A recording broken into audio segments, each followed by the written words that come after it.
Hi.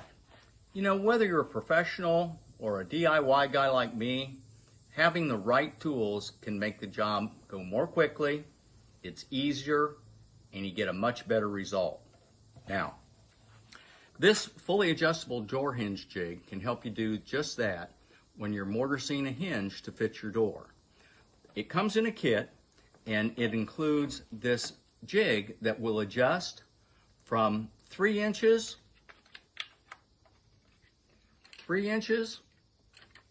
on out to 5 inches. It also comes with an adjustable radius guide right here. This will come off, and that'll allow you to adjust the radius on your hinge. Now, hinge radiuses often come in 1/4 inch and 5/8 inch. The 5/8 inch radius on a hinge is generally about a quarter size, and that's usually for a heavier door. The 1/4 inch size has a radius about the size of a dime, like this, and commonly that's used for a lighter hinge or a cabinet door. Now, the kit comes with a 1/4 inch router bit, and with the 5/8 inch router guide inserted here, that router bit will run with its ball bearing sleeve right off that radius and cut it for a 5/8 inch radius. If you take that little insert out, adjust it back in, and then it'll just use the radius here on the ball bearing where it'll come down into the unit and then around. So once again, it'll allow you to do both a 1/4 inch radius and a 5/8 inch radius. You can even use it for a square type hinge also. Once again, the jig is adjustable: 3 inch, 3.5 inch, 4 inch, 4.5, and 5 inches.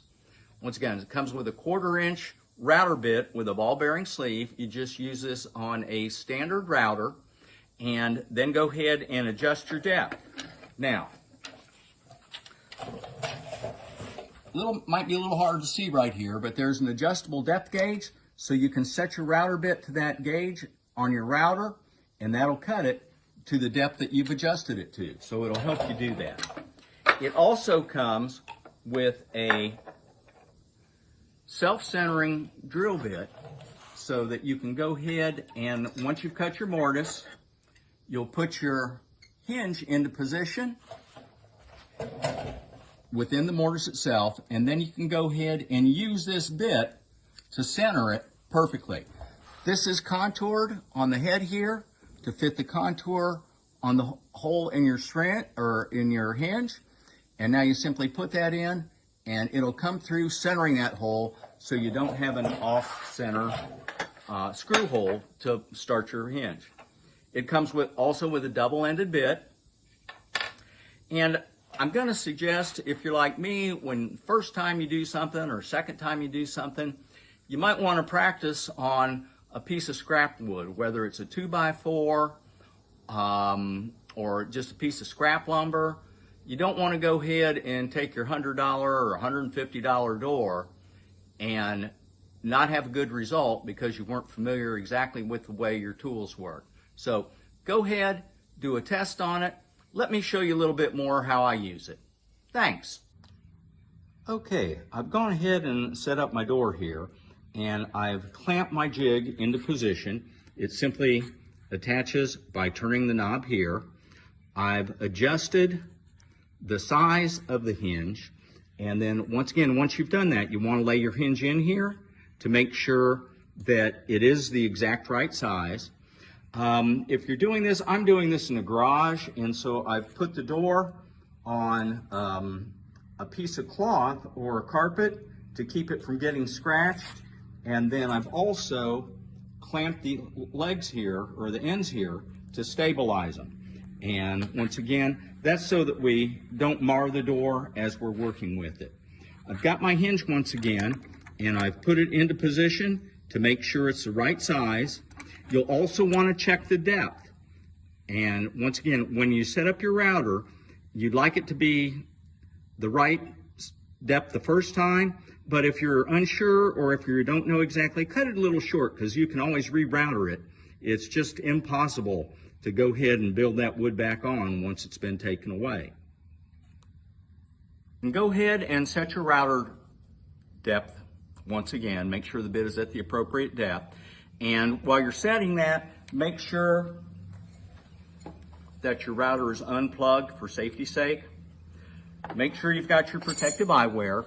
With your jig in place then, you simply go ahead and you want to start at the corner here that is cut to the appropriate depth. There's a little cutout right here, and that allows you to set the bit to the appropriate depth, put it on the table, and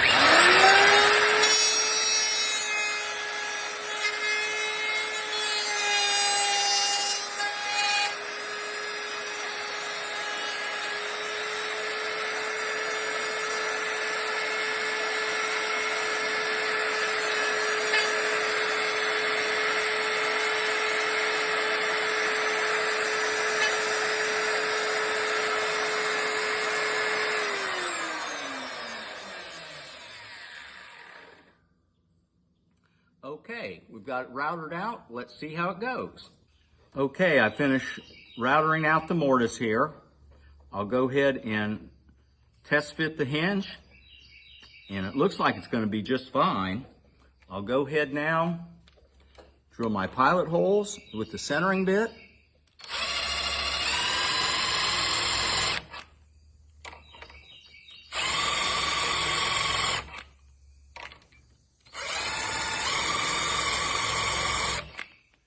That does a really nice job of centering the holes in the middle of your countersunk hinge, and you can adjust the length of the bit. Now all I need to do is install my screws and set up my door. I think you'll find this jig a great addendum to your armamentarium if you have a door to hang or when you have a door to hang.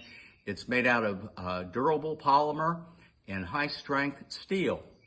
So it'll help you get a nice job done quickly and efficiently.